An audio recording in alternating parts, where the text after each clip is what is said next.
Hello बच्चों, कैसे हैं आप सब। वंस अगेन वेलकम बैक आपके अमेजिंग प्लेटफॉर्म यानी पीडब्ल्यू पे। भाई मैं हूं आपका फ्रेंड, आपका मेंटोर, आपका साथी कुणाल दिस साइड। तो क्या हाल चाल, सब बढ़िया चल रहा है, जबरदस्त चल रहा है। देखिए आज क्या है बच्चे, एक ऐसे चैप्टर से मैं आपके लिए सवाल लेकर के आया हूं तो आपके मन में चल रहा होगा कि सर सीबीएसई ने कहा कि इससे तो मार्क वर्क आने वाला है, ठीक है, कुछ क्वेश्चन ज्यादा नहीं आने वाले। लेकिन भैया सिंपल सी बात है, जब क्वेश्चन प्रैक्टिस करनी हो तो रोबस्ट तरीके से करना चाहिए, ठीक है नहीं।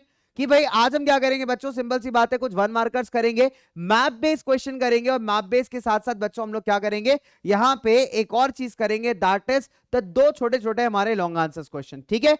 चलो तो अभी क्या है कि बच्चा पार्टी, मेरे को तो बहुत मजा आ रहा है यार आप लोगों के साथ इस पूरे सीरीज के अंदर आपसे इतने सारे सवाल डिस्कस करने को यहाँ पे मेरे को मिल रहे हैं, ठीक है। तो मैं दो प्रॉपर मैप क्वेश्चंस आपके लिए लेके आया हूं यहाँ पे, आपके लिए शॉर्ट आंसर क्वेश्चंस भी लेके आया हूं, मतलब 1 नंबर के वाले लेके आया हूं, और साथ ही साथ आपके लिए लेके आया हूं दो एकदम सिंपल सुपर शॉर्ट, एक लॉन्ग एक शॉर्ट, ठीक। तो आपके लिए एकदम सिंपल कंसाइज प्यारा सा छोटा सा वीडियो होने वाला है। तो आपका सहमति चाहिए, सहमति इन द सेंस कि आपका सपोर्ट चाहिए, आपका कंट्रीब्यूशन चाहिए इस पूरे क्वेश्चन आंसर के खेला में। तो कमेंट सेक्शन आप लोगों का है बच्चे, आप कमेंट सेक्शन पे जाएं और जिस सवाल को मैं पूछ रहा हूं उसका आंसर फटाफट से बताएं, ठीक है, ताकि मैं भी तो देखूं भैया हमारे जबरदस्त वाले चैंपियंस ने क्या क्या आंसर किया है।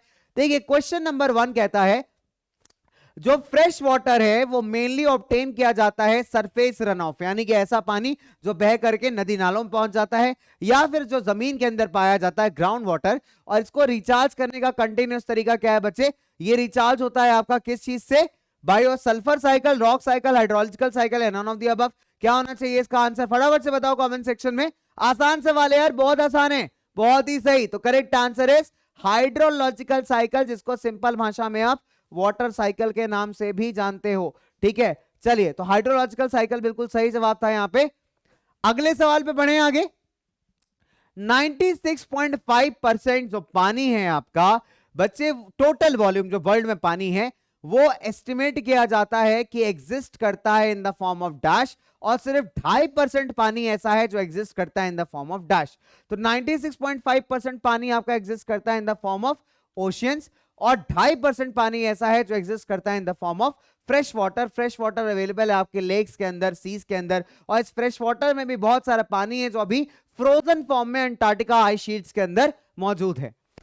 क्वेश्चन नंबर 3 देखो, फटाफट से आंसर करो। 70% जो फ्रेश वाटर रिसोर्स है वो आइस शीट के फॉर्म्स में, ग्लेशियर के फॉर्म्स में कहां पे जमा है, फटाफट से बताइए। 4 ऑप्शन है आपके पास, Antarctica, Siberia, Alaska, Russia.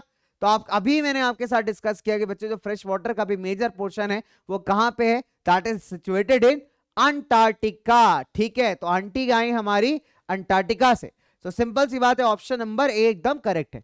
Question 4 कहता है, a little less than dash of the fresh water is stored as ground water in the world's aquifers. कहने का मतलब है कि एक सर्टेन प्रतिशत से थोड़ा कम जो पानी है वो जमीन के पानी के फॉर्म में अवेलेबल है, ग्राउंड वाटर के फॉर्म में अवेलेबल है। तो आपको एक परसेंटेज ही बताना है कितना होना चाहिए बच्चे, दैट इज 30%, यानी 30% से थोड़ा सा कम पानी जो है that is available in the form of ground water.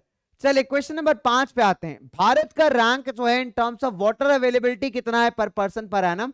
तो भारत का जो रैंक है बच्चे, आपके पास 4 ऑप्शन है यहाँ पे, 133, 135, 17 या फिर 98, 133, 135, 17 या फिर 98, 98।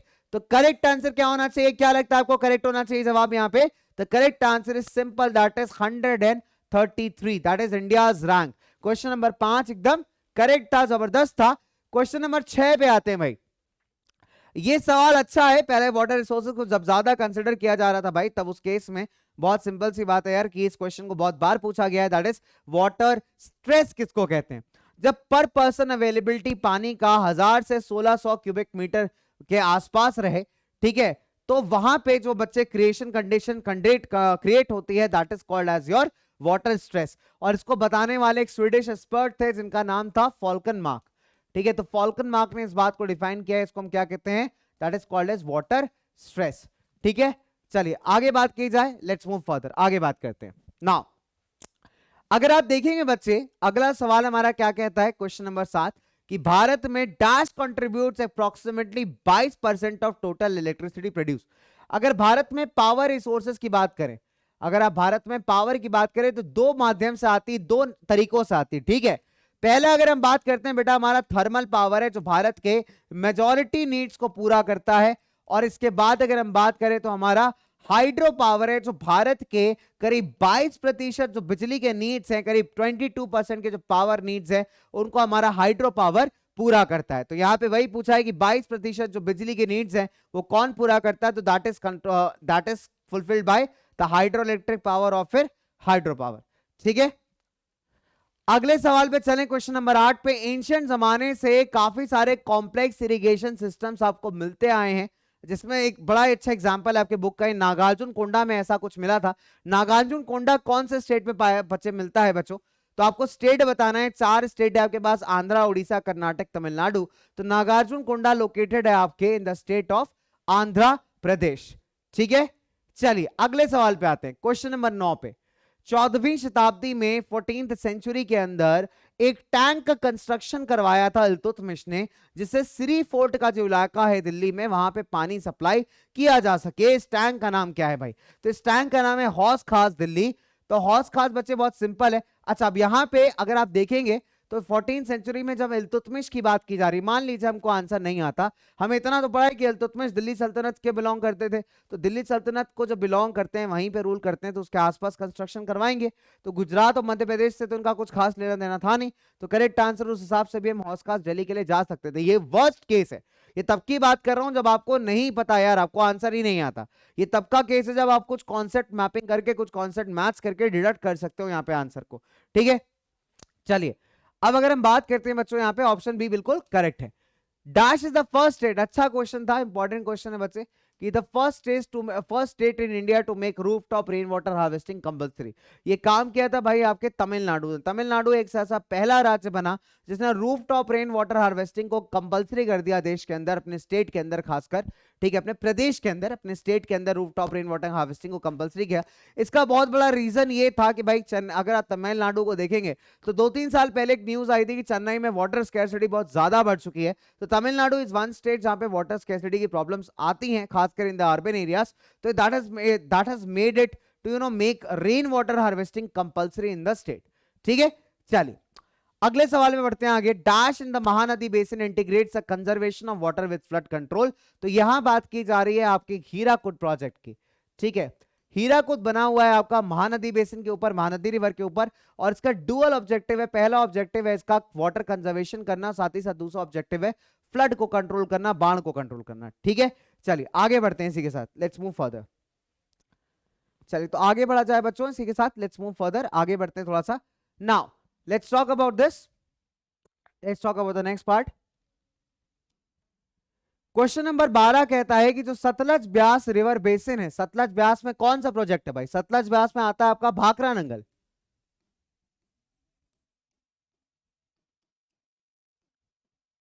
सतलज ब्यास में आता है आपका भाखरा नंगल प्रोजेक्ट। भाखरा नंगल के अगर आप देखेंगे बच्चों तो दो एडवांटेजेस है। पहला है कि भाखरा नंगल का यूटिलाइजेशन किया जा रहा है हाइड्रो पावर के लिए, और दूसरा जो यहाँ का पानी है बेटा वो सप्लाई किया जा रहा है आपकी खेती बाड़ी के लिए, यानी एग्रीकल्चर नीड्स के लिए। ठीक है, तो हाइड्रो पावर और इरिगेशन जो है बच्चे दो इंपॉर्टेंट पार्ट्स हैं जिसके लिए आपको भाखरा नंगल प्रोजेक्ट को यूज किया जा रहा है। भाखरा नंगल प्रोजेक्ट आपका बना है सतलज ब्यास रिवर के ऊपर। तो करेक्ट आंसर है ऑप्शन नंबर डी। ठीक है, आगे चलें। अगला सवाल कहता है कि भैया यहाँ पे थोड़े से बच्चों हम ऑप्शंस को करेक्ट करेंगे। ठीक है, थोड़ा सा ऑप्शंस को करेक्ट करेंगे। तो यहाँ पे इस क्वेश्चन के साथ आते हैं, dash proudly proclaim the dams as the temples of modern India. तो ये बात कही थी जवाहरलाल नेहरू ने। ठीक है, जवाहरलाल नेहरू ने कहा था कि डैम्स जो हैं आपके temples of modern India, forget about this. ठीक है, उसके रीजन क्या था बच्चे? सिंपल सी बात है कि यहाँ पे जो इनको लगता था कि जो रूरल इकोनॉमी है बच्चों वो कहीं ना कहीं आपकी इंटीग्रेट होगी, रूरल इकोनॉमी को जो है बच्चों यहाँ पे इंटीग्रेट किया जाएगा। तो ये एक इनका बड़ा मेजर एस्पेक्ट था। दूसरी बात इन्होंने कहा था कि इंडस्ट्रियल इकोनॉमी, इंडस्ट्रियल और अर्बन इकोनॉमी यहाँ पे ग्रो करेगा with the help of dams. क्योंकि बहुत सिंपल सी बात है भैया, जब लोगों को आपस में अगर हम बात करें, जब किसान भाइयों को हमारे अच्छा खासा पानी मिलेगा, जब किसान भाइयों को हमारे इरिगेशन सोर्सेज बेटर मिलेंगे, तो कहीं ना कहीं बच्चों बहुत जरूरी है हम लोग क्या करेंगे, हमारे जो किसान भाई है वो better quality, better diverse pattern of crops को ग्रो कर पाएंगे, उनका इकोनॉमी ग्रो करेगा, साथ ही साथ जो विलेज इकोनॉमी बच्चे वो भी ग्रो करेगा। फिर अगर बात करें भादू सॉन्ग जो है एक पर्टिकुलर रीजन के अंदर किस चीज को बताता है, तो भादू बच्चे एक लोकल सॉन्ग के तरीके से फोक सॉन्ग समझ लीजिए, जो दामोदर रिवर से कॉज हुई जो बाढ़ आती है, उस बाढ़ में जो डिस्ट्रक्शन होता है तो उसको बच्चे डिनोट करता है। तो दामोदर को कई बार रिवर ऑफ सॉरो भी कहा जाता है, दुख की नदी। हालांकि अपने साथ ये मच नीडेड आप कह सकते हैं एक नई मिट्टी भी लेके आता है, नई सॉइल भी लेकर के आता है, जो खेती बाड़ी के पर्सपेक्टिव से बड़े इंपॉर्टेंट है। अगले सवाल की बात करते हैं बच्चा, नर्मदा बचाओ आंदोलन एक नॉन गवर्नमेंटल ऑर्गेनाइजेशन है जिसने ट्राइबल पीपल को, फार्मर्स को, एनवायरमेंटलिस्ट को, बहुत सारे ह्यूमन राइट एक्टिविस्ट को एक पर्टिकुलर प्रोजेक्ट के अगेंस्ट जो है इंस्टिगेट तो नहीं कह सकते बट मोटिवेट किया था कि आप लड़ाई करें इस प्रोजेक्ट के ना बनने के लिए, क्योंकि इनको बहुत क्लियर था कि अगर ये प्रोजेक्ट बनता है तो करीब 40,000 हेक्टेयर के आसपास का जो जंगल का एरिया है वो पानी में सबमर्ज हो जाएगा। इसके अलावा जो लोकल ट्राइबल लोग हैं, जो वहां पे लोकल निवासी है, रहने वाले लोग हैं, उनके भी जो घर हैं बच्चों वो बर्बाद हो जाएंगे, उनकी जमीनें चली जाएंगी। तो बच्चे ये प्रोजेक्ट है आपका सरदार सरोवर डैम, जो कि नर्मदा रिवर के क्रॉस बनाया जा रहा था। ठीक है, तो करेक्ट आंसर है बच्चों आपका that is option number A. अगला सवाल कहता है कोयना डैम जो है बच्चे, this is one of the largest dams, जो कि कहां लोकेटेड है? कोयना लोकेटेड है आपका महाराष्ट्र के अंदर। ऑप्शन डी बच्चों यहां पे करेक्ट है। ठीक है, और कोयना डैम का जो पानी है उसका डायवर्जन को लेकर के भी बच्चों बहुत ज्यादा फ्यूड उठा है। ठीक है, मतलब बहुत ज्यादा लड़ाई हुई है। अगर आप देखें तो कोयना डैम का जो पानी है महाराष्ट्र सरकार ने ज्यादा अपनी तरफ मोड़ लिया है, जिसके चलते और भी ऐसे सदर्न स्टेट्स हैं भारत के जिनको काफी ज्यादा प्रॉब्लम हुआ है, क्योंकि उनके नदियों में जो है बच्चे डाउनस्ट्रीम फ्लो वो रिड्यूस हो गया है, जिसके चलते उनका एग्रीकल्चर और इंडस्ट्रियल सेक्टर इंपैक्ट हो रहे हैं। तो आपको मुझे उन 2 स्टेट्स के नाम बताने हैं कमेंट सेक्शन के ऊपर जहां पे इस पर्टिकुलर एक्शन का इंपैक्ट आया है, इफेक्ट आया है। ठीक है, चलिए तो ये सवाल आप मुझे बताओगे कहां पे? अपने कमेंट सेक्शन के अंदर। ठीक है बच्चा वाड़ी, आगे बढ़ते हैं।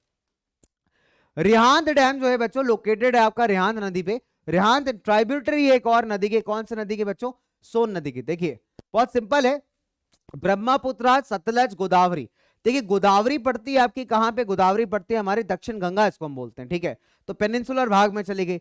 रिहांद अगर आप देखेंगे तो रिहांद एक ऐसी जगह है जहां पे एनटीपीसी का एक थर्मल पावर प्लांट भी है। रिहांद एक ऐसा जगह है जो आपका यूपी एमपी के एरिया को बॉर्डर भी करता है। तो अगर उस हिसाब से देखें तो सतलज नदी तो यहाँ बह नहीं सकती।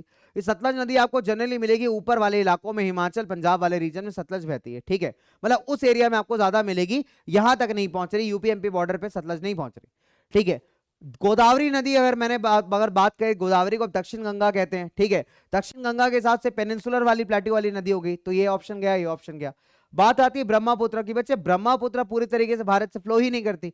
ब्रह्मपुत्र जनरली फ्लो करती है भारत के नॉर्थ ईस्टर्न पार्ट से होकर निकल जाती है, तो ब्रह्मपुत्र नदी का भी यहाँ पे कुछ रोल नहीं था। तो इस हिसाब से अगर आप सारे ऑप्शन को एलिमिनेट करते तो भी आपके पास क्या बचता? Son river, that is your correct answer. तो इस तरीके के स्मार्ट एलिमिनेशन बच्चों जरूर से लगाया करिए पेपर में, लेकिन ये तब आप लगा पाएंगे जब आपके कोर कॉन्सेप्ट क्लियर होंगे। ठीक है, तो बहुत जरूरी है कि जब भी आप ज्योग्राफी पढ़ रहे हैं या हिस्ट्री पढ़ रहे हैं बच्चों, जो कोर कॉन्सेप्ट है ना उनको क्लियर जरूर करिए। ठीक है, कोर कॉन्सेप्ट क्लियर करना बहुत आवश्यक है। चलिए आगे बात करते हैं बच्चों।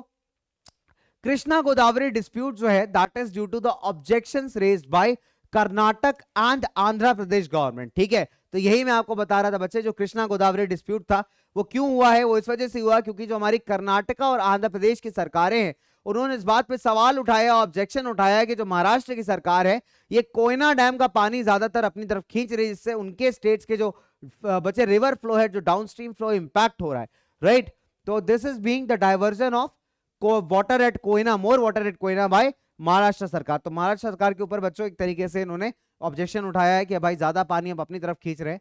क्वेश्चन 19 कहता है फलोड़ी और बाड़मेर में जो घर है उनके अंदर आपको टंका बने दिख जाएंगे, बड़े बड़े टैंक्स बने दिख जाएंगे जहां बारिश का पानी स्टोर करके रखा जाता है। ठीक है, अब सवाल ये है कि फालोड़ी और बाड़मेर के जो रीजन्स हैं ये कहां पाए जाते हैं बच्चे? तो ये आपका फॉर्म करते हैं राजस्थान स्टेट। तो राजस्थान में अगर आप जाएंगे तो ये roof top rain water harvesting का जो प्रैक्टिस है बड़ा कॉमन है।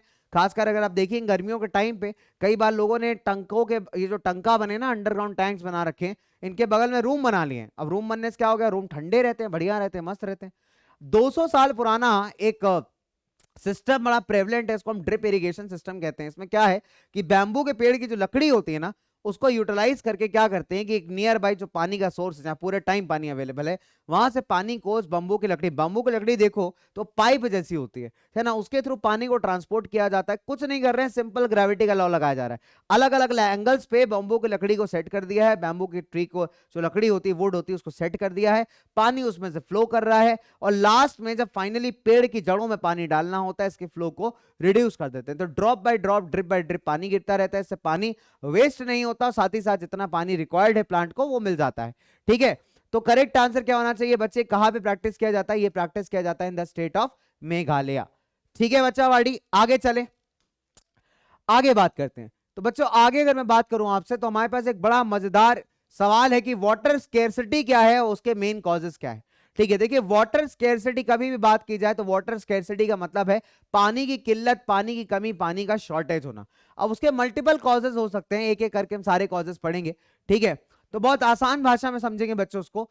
बहुत सारे हमारे ऐसे सिटीज हैं, पॉइंट वाइज, पॉइंट नंबर 1, बहुत सारे हमारे ऐसे सिटीज हैं जो वाटर स्केर्सिटी का एग्जांपल है। तो वाटर स्केर्सिटी एक बढ़ती जनसंख्या की वजह से भी, क्योंकि बढ़ती जनसंख्या के ज्यादा पानी के डिमांड होंगे, और सिर्फ ऐसा नहीं है कि उनको पीने के लिए पानी चाहिए, डोमेस्टिक यूज के लिए पानी चाहिए, एक बढ़ती जनसंख्या को ज्यादा खाना चाहिए, और ज्यादा खाना उगाने के लिए, फूड ग्रेन्स को उगाने के लिए क्या चाहिए? बेटर इरिगेशन फैसिलिटी चाहिए, और इन रिटर्न आपको क्या चाहिए? पानी चाहिए। Right, so growing population and consequent greater demands of water and unequal access to it. तो पॉइंट नंबर 1 ये हो गया, एक लार्ज पॉपुलेशन को डोमेस्टिक यूज के लिए नहीं चाहिए, प्लस ज्यादा खाना बनाने के लिए भी पानी चाहिए। पॉइंट नंबर 2 हो गया। पॉइंट नंबर 3 आते हैं, hence to facilitate higher food grain production, पानी के रिसोर्सेज को ओवर एक्सप्लॉइट किया जा रहा है एग्रीकल्चर के अंदर। पॉइंट नंबर 3 हो गया। पॉइंट नंबर 4 पे आइए, इरिगेटेड एग्रीकल्चर जो है बच्चे लार्जेस्ट कंज्यूमर है आपका वाटर का, यानी इरिगेशन में पानी सबसे ज्यादा रिक्वायर्ड होता है। फिर अगर हम बात करें, बहुत सारे ऐसे फार्मर्स हैं जिन्होंने आपके खुद के ट्यूबवेल्स लगा लिए हैं, कुएं लगा लिए हैं इरिगेशन को इंक्रीज करने के लिए। ठीक है, तो ये आपका पॉइंट नंबर 4 हो गया। और पॉइंट नंबर 5 अगर आप बनाना चाहते हैं तो इस लास्ट पॉइंट को बना लीजिए कि this has adversely affected water availability and food security of the people. तो अगर 3 नंबर में आता है तो लास्ट के 2 पॉइंट को कंबाइन कर सकते हैं आप, 3 पॉइंट बन जाएंगे, और 5 नंबर का क्वेश्चन में आप 5 पॉइंट से बना सकते हैं। तो देखिए पॉइंट बनाने का कला बहुत सिंपल है, कि कला बहुत सिंपल है, जहां पे सेंटेंस स्टार्ट होता है, सेंटेंस की एक स्टार्टिंग होनी चाहिए। जैसे मैं यहां पे फुल स्टॉप लगा, जहां पे फुल स्टॉप खत्म हुआ, इसका कहने का मतलब क्या है कि भैया वहां पे सेंटेंस एंड हो गया, अब अगला सेंटेंस स्टार्ट होगा। तो आपका जो पॉइंट है ना वो ऐसे ही एंड होना चाहिए, मतलब उसको एक प्रॉपर सेंटेंस, कंप्लीट सेंटेंस बने, यानी जहां से एक प्रॉपर सेंटेंस स्टार्ट हो रहा है वहां से पॉइंट स्टार्ट करेंगे, जहां पे फुल स्टॉप तक चीजें हैं वहां पे आके इसको हम एंड कर देंगे, तो वो कहलाता है आपका एक प्रॉपर कंप्लीट पॉइंट। तो बहुत सारे बच्चों को दिक्कत होती है सर पॉइंट्स कैसे बनाए, तो पॉइंट्स को ग्रामेटिकली सही होना भी जरूरी है। अब इसको आधे अधूरे में रोक दूंगा तो बच्चे पॉइंट आपको अब्सर्ड लगेगा। तो एक आपके आंसर का एक डेफिनेट बिगिनिंग और डेफिनेट क्लोजिंग, एंडिंग, कंक्लूजन होना बहुत जरूरी है। ठीक है, अगले सवाल की बात करते हैं। ये बढ़िया क्वेश्चन है, 5 नंबर में मस्त क्वेश्चन की। देखिए एडवांटेजेस और डिसएडवांटेजेस बताइए मल्टीपर्पज प्रोजेक्ट्स के। बहुत सिंपल लिखना है इसको। एडवांटेजेस की अगर हम बात करें बच्चे तो इरिगेशन फैसिलिटीज काफी बढ़िया है, इलेक्ट्रिसिटी जनरेशन में काफी हेल्पफुल है। फिर अगर हम बात करें बाढ़ को रोकने के लिए मल्टीपर्पज प्रोजेक्ट्स बनाए जाते हैं, इंडस्ट्री में पानी सप्लाई करने के लिए, घरों में पानी सप्लाई करने के लिए भी आपके हाइड्रो पावर प्रोजेक्ट्स इंपॉर्टेंट है। टूरिस्ट अट्रैक्शन है, लोग घूमने जाते हैं, डैम्स वगैरह ना, वहां पे लेक बन जाता है जो डैम के पीछे, उसमें बोटिंग वगैरह होती है, again that is important one. और इनलैंड नेविगेशन और अंदर भी बच्चों ट्रांसपोर्टेशन के लिए काफी हेल्पफुल है, यानी जो रिजर्वायर्स क्रिएट होते हैं उसमें कहीं ना कहीं आप देखेंगे कि बच्चे बहुत सारी बोटिंग वगैरह आपको देखने को मिलती है जो लोग करते हैं। डिसएडवांटेज ये है कि पानी का नेचुरल फ्लो ऑफ इफेक्ट करते हो, जिसके चलते जो अंदर रहने वाली एक्वाटिक लाइफ है वो काफी ज्यादा इंपैक्ट होती है। फिर इसके अलावा अगर हम बात करें जो आसपास के एरिया है, खासकर निचले इलाकों के जो एरिया है, जब आप डैम बनता है तो उसके चलते क्या होता है, रिवर का, नदी का कोर्स बदलता है, और इसके चलते जो निचले एरियाज हैं बच्चे, वो काफी बार देखा है कि आप डूब जाते हैं पानी में, इकोलॉजिकल इंबैलेंस क्रिएट होता है। साथ ही साथ अगर हम बात करें जो लोकल जनता है वो बहुत लार्ज लेवल पे बच्चे डिसलोकेट होती है, यानी कहने का मतलब है उसको अपने घर बार छोड़ करके जाना पड़ता है, अपनी ओरिजिनल लैंड्स को लीव आउट करना पड़ता है just because of construction of hydro power projects या फिर मल्टीपर्पज प्रोजेक्ट्स। ठीक है, अब ये भी बड़ा अच्छा क्वेश्चन 3 और 5 मार्क्स का कि discuss how the rain water harvesting is carried out in the semi arid regions of Rajasthan. Rajasthan के जो ड्रायर इलाके हैं, ड्रायर क्षेत्र हैं, वहां पर रेन वाटर हार्वेस्टिंग को किस तरीके से किया जाता है। तो यहाँ पे आप 2-3 चीजों का एग्जांपल देंगे। यहाँ पे फॉर एग्जांपल आप फालोड़ी बाड़मेर में टंका का एग्जांपल दे सकते हैं। इसके अलावा अगर हम बात करें जोहाड़ और खादिन का एग्जांपल दे सकते हैं, जो कि बहुत अच्छे एग्जांपल्स हैं टू राइट दिस आंसर। देखिए खासकर सेमी एरिड रीजन्स में राजस्थान के बीकानेर, फालोड़ी, बाड़मेर जितने भी घर हैं उन्होंने अंडरग्राउंड टैंक्स बना रखे हैं फॉर वाटर स्टोरेज। ठीक है, अब ये टैंक आपका एक फॉर एग्जांपल अगर हम बात करें, टैंक एक रूम के बराबर हो सकता है। फालोड़ी में एक टैंक मिला था जिसका लेंथ ब्रेथ हाइट आप देख सकते हो 6.1 इंटू 4.27 इंटू 2.44 था। ठीक है, दूसरा पॉइंट आप इसका एग्जांपल दे सकते हो। तीसरा आप लिख सकते हो कि जो टंकास हैं एक well develop roof top rain water harvesting का हिस्सा है। ठीक है, और मेन घर या फिर घर के आंगन में बनाए जाते हैं, जिससे कि छत पे पानी कलेक्ट होता है उसको फाइनली इन टंकों के अंदर डाला जा सके पाइप के थ्रू। ठीक है, और फिर अगर हम बात करें बच्चों, कहीं ना कहीं जनरली जो पहली बारिश का पानी उसको कलेक्ट नहीं किया जाता, उसके बाद जितना भी पानी उसको कलेक्ट कर लेते हैं, राइट। फिर रेन वाटर को इन टंकास में स्टोर किया जा सकता है, खासकर जब बाकी सारे सोर्सेस सूख चुके होते हैं तब ये टंका एक बहुत अच्छा आपका सोर्स है पीने वाले पानी का। तो लोग क्या करते हैं, कई बार आप ये भी देखेंगे बच्चे घरों के अंदर, घर के अंदर बच्चे रूम बना लेते हैं इन टंकास के बगल में, जैसे जब एकदम जबरदस्त वाली गर्मी पड़ती है तब ये रूम ठंडे रहते हैं। राजस्थान में लोकली जो आपका पानी है, बारिश का पानी है, इसको पालार पानी भी कहते हैं। तो अच्छा सवाल है बच्चों, पालार पानी क्या होता है? जो रेन वाटर होता है, बारिश का पानी होता है, उसको लोकली पालार पानी के नाम से भी जानते हैं। ठीक है, अब आपके पास कुछ सवाल है बच्चे पिछले कुछ सालों में पूछे गए, 2012, 11, 10 में आए थे। ठीक है, आपसे ये बोला गया है कि लोकेट करिए, लेबल करिए प्रॉपर इन पर्टिकुलर आइटम्स को आपके मैप के ऊपर। टिहरी डैम पूछा है, भाखड़ा नंगल पड़ा है, मुझे टेरी पड़ता है उत्तराखंड में। पहले तो आपको स्टेट्स पता होने चाहिए। पहला तरीका है मैप सॉल्व करने का कि आपको स्टेट्स आने चाहिए। तो पहला पॉलिटिकल मैप ऑफ इंडिया उठाइए, उसमें सारे स्टेट्स मार्क करना सीखिए, स्टेट्स और कैपिटल्स, आधा काम आपका यही सॉल्व हो गया।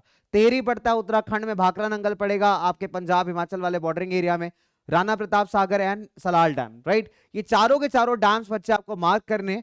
तो इसका सोल्यूशन जरूर से मैं आपको दिखाऊंगा यहाँ पे। ठीक है, तो आप देख पा रहे होगे। तो पहले काम एक करते हैं, पहले तो हम लोग नए बॉर्डर्स जो हैं उसको मार्क कर लेते हैं यहाँ पे। ठीक है, so that this becomes more exact. JNK का यूटी, लद्दाख का यूटी। सलाल डैम आपका पड़ता है बच्चे राउंड अबाउट दिस कश्मीर वाला एरिया, तो पहले तुमने सलाल मार्क किया है। भाखड़ा नंगल पड़ेगा आपका पंजाब हिमाचल वाले रीजन में, स्टेट पता होना चाहिए। This is again with Bhakra Nangal. Tehri dam पड़ता है आपका उत्तराखंड वाले बेल्ट में, we have marked the Tehri dam here. Rana Pratap Sagar पड़ता है आपके राजस्थान वाले बेल्ट में, राइट। तो पहला तरीका है कि आपको स्टेट्स पता होने चाहिए, स्टेट्स पता होना बहुत जरूरी है। So once you know the states, आपके लिए मार्क करना डैम जो है बहुत आसान हो जाएगा। तो 4 वहां पे सवाल किए बच्चे विद रिस्पेक्ट टू डैम हमने। ठीक है, अच्छे सवाल है, पूछे गए हैं, काफी रिपीटेड है। राणा प्रताप, भाखड़ा नंगल, टेहरी, सलाल, मतलब इन 3 को आप अगर आप उठा लोगे, ये श्योर शॉर्ट क्वेश्चन है जो पेपर में आता है मैप के रिकॉर्डिंग। मतलब एक ना एक तो तुम्हें मिल जाएगा, भाखड़ा नंगल मिल जाएगा, टेहरी मिल जाएगा, या फिर राणा प्रताप मिल जाएगा। ठीक है, स्टेट्स पता होने चाहिए, उत्तराखंड है, हिमाचल पंजाब वाला रीजन है। ठीक है, और राणा प्रताप है आपका राजस्थान के अंदर। तो ये 3 स्टेट्स आपको याद रखने हैं। अगर आइडेंटिफिकेशन में भी आता है तो भी आप आइडेंटिफाई करिएगा with the help of states. ठीक है, आगे बात करते हैं बच्चे, एक और क्वेश्चन है हमारा। आपको Tapi river, Mettur dam, Kaveri river, Koyna dam, तो ये बेसिकली मार्क करने हैं मैप पे। ठीक है, again the same thing, territory draw कर लेते हैं फटाफट से। ठीक है, okay, now let's talk about this. Tapi, Koyna कहां पड़ता है बच्चे? कोयना पड़ता है आपका महाराष्ट्र में। मेटूर डैम कहां पड़ता है? मेटूर पड़ता है कावेरी नदी पे। ठीक है, तो पहली बात तो आपने कावेरी नदी को मार्क किया, then we'll mark the Mettur dam. तो आपको ये पता होना जरूरी है कि बच्चे कौन सा डैम किस नदी पे पड़ रहा है। हीराकुड बोलेगा तो कहां करना है आपको? महानदी पे करना है। तो देखिए कुछ डैम्स जो हैं वो आपके बड़े इंपॉर्टेंट है। देखिए पहला आपका हीराकुड हो गया महानदी पे, भाखड़ा नंगल हो गया, ठीक है, राणा प्रताप हो गया, मैंने आपको बताया, टिहरी हो गया, फिर आपका मेटूर डैम हो गया कावेरी पे। फिर अगर मैं बात करूं आपसे, पेरियार डैम हो गया केरला के अंदर, पेरियार रिवर पे। तो ये मेजर डैम से। कोयना डैम हो गया महाराष्ट्र पे। ठीक है, कोयना क्यों इंपॉर्टेंट है? कोयना इसलिए इंपॉर्टेंट है क्योंकि कृष्णा गोदावरी का डिस्प्यूट भी है उससे related, that is why Koyna जो है बच्चा आपके एग्जामिनेशन पॉइंट ऑफ व्यू से काफी इंपॉर्टेंट है। फिर we have the Tapi river, right. तो ये बेसिक तरीके हैं बच्चों मार्क करने के। ठीक है, तो पहला तरीका, पहला ट्रिक मैंने आपको बताया कि सबसे पहले पॉलिटिकल बाउंड्रीज को मार्क करना सीखिए, पॉलिटिकल बाउंड्रीज को मार्क करना सीखिए। ठीक है, स्टेट्स मार्क करना सीखिए, that is very very important, right. States, political boundaries mark करना सीखिए। अगेन एक चीज का ध्यान देना है कि हमारे 2 यूटीज हैं यहाँ पे, JNK का यूटी, लद्दाख का यूटी है, दैट शुड बी बॉर्डर्ड। थोड़ा पुराना मैप है बच्चों, ठीक है, दैट्स व्हाई थोड़ा सा बॉर्डर मिसिंग है, but we have already drawn that. तो ये चीजों को थोड़ा सा आपको ध्यान यहाँ पे रखना है। ठीक है, चलिए, तो इसी के साथ आज के छोटे से प्यारे से डिस्कशन को समाप्त करने का समय आ गया है। अगले डिस्कशन में जब आपसे मुलाकात होगी तो चैप्टर और तगड़ा होगा और सॉलिड होगा, क्वेश्चंस थोड़े और ज्यादा होंगे बच्चे। हालांकि क्वेश्चंस वो होंगे जो आपके एग्जाम में हिट कर सकते हैं, ठीक है। हिट करने का सेंस कि मतलब कि उससे रिलेटेड कॉन्सेप्ट आपसे पूछ सकता है, क्योंकि हर एक लाइन से क्वेश्चन देने का मजा नहीं है भाई। हर एक लाइन से अगर क्वेश्चन आएगा तो फिर बच्चे इंपॉर्टेंट का कोई मतलब नहीं रह जाता। क्वेश्चन वो आने चाहिए जो कंसिडरेबली, जिनके चांसेस बढ़िया हैं, जिनसे रिलेटेड कॉन्सेप्ट आपको सवाल जो है आपको एग्जाम में पूछ सकता है, ठीक है।